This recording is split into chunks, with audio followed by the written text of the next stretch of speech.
Alright, so we've got a lot of detail to cover with Gundam Barbatos when we paint. So the first thing that I usually like to do is I go for with black paint. And I'm going to start painting the interior of Gundam since he's, Gundam Barbatos. He is a big old robot and he's got a lot of tubes. And a lot of it is going to be obstructed by his outward armor.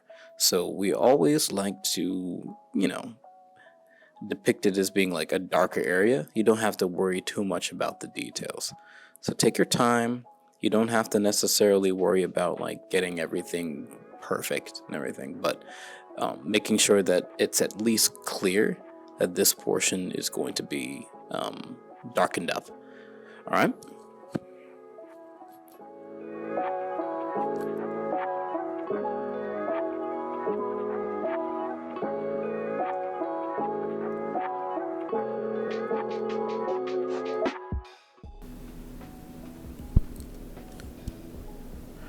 Now, sticking with the black, we are actually going to start heading towards Barbatos's face.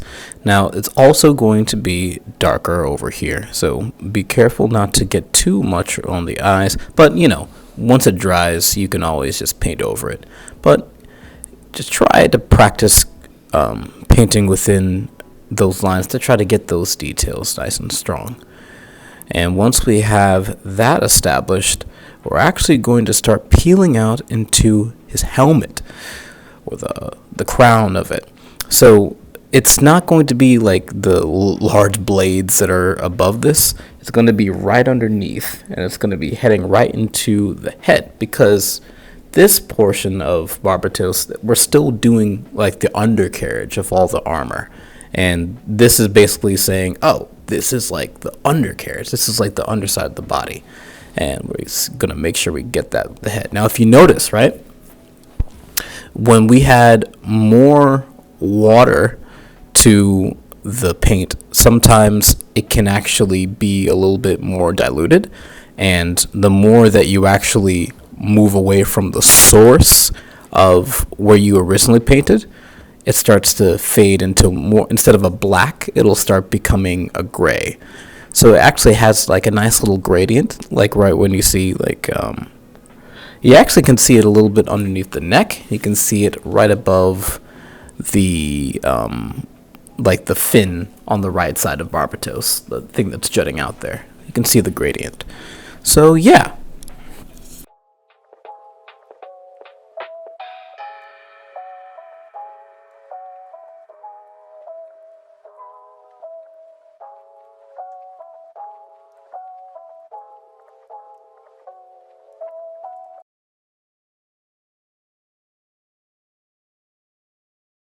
Brush on the paper a little bit, it'll actually lighten it up a bit, so that instead of it being so dark, it'll actually be a little bit more gray. So instead of it being like that color behind the fin is black, it's actually like, oh, so that is the shaded portion of that part of the armor. But again, you don't have to. Leave it to your interpretation. And you can always go back to the lighter areas and add a little bit of like shading, which is what I'm doing right here to give it a little bit of texture.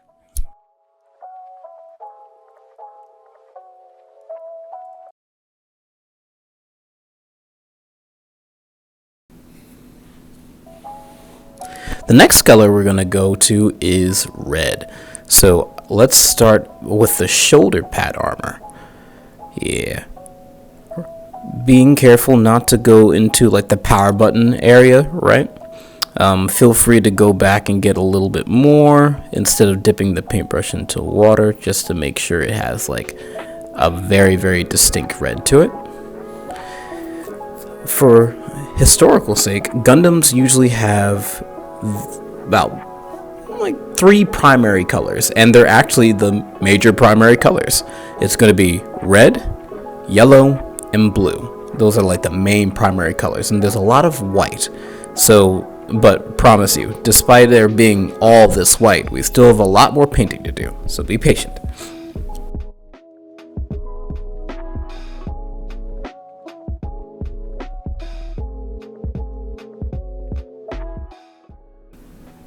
And after we do the shoulder pads, we should probably head towards the chest plate.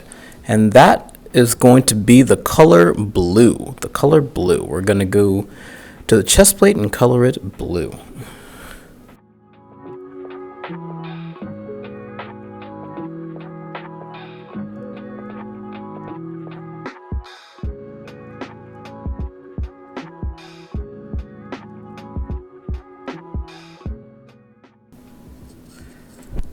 After we get the chest plate, we're going to start heading back up to the head, and we're going to go to the chin area, and we're going to go back to the color red. We're going to use some red to do the chin. The chin kind of looks like a little Lego block. Then you have the lower side right there. Yep. Go ahead and color that in. Nice and strong. Very good. Nice. Then we got our red chin.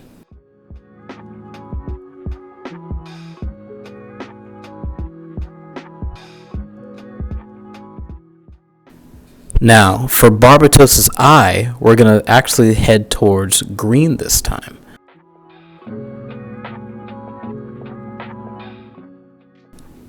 Now for one of Barbatos' most defining features, his crown. So we're going to head towards yellow. Now the crown is one of the most signifying features for Barbatos. It almost looked like horns for a lot of people who saw Barbatos on the battlefield. So it was like, oh, a monster kind of thing. So this is a very, very important part. So take your time with it.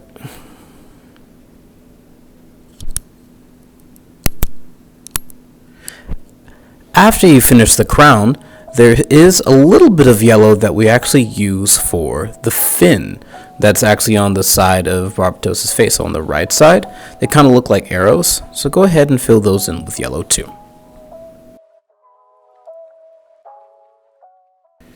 Go ahead and get your blue, and we're going to actually start coloring in the power buttons. The power buttons are going to be blue. It's going to pop out very nicely against the red.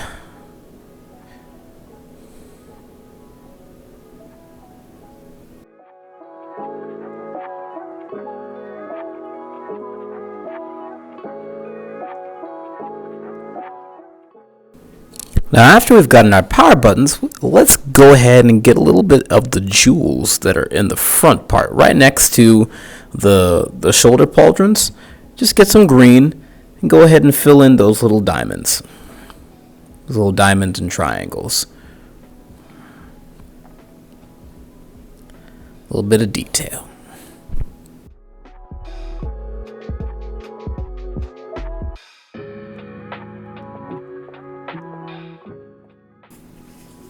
And honestly, there you have it. There's Gundam Barbatos. You've covered all the main sections that we would really need. And as you can see, there's a nice balance between white, red, blue, and green. White, red, blue, green, and yellow. Yes, the primary colors with a little bit of a secondary color. Now, you don't have to do this part, but if you want to, you can actually add a little bit of shading on the fin that's on the right side of Barbatos' head here. Now, I did not do it as well as I wanted to here. It's a little bit dark. So if you could get another sheet of paper after you wet the brush with a little bit of the black paint, go ahead and rub a little bit of the brush so that it's nice and dry, so that when it actually comes to the shading, it looks gray instead of black. But I still made it work, and I hope you like your result, because I like mine. That's Gundam Barbatos, everybody. So I look forward to seeing you next Anime Paint Night and for our next activity. So thank you so much, and I'll see you next time. Bye-bye.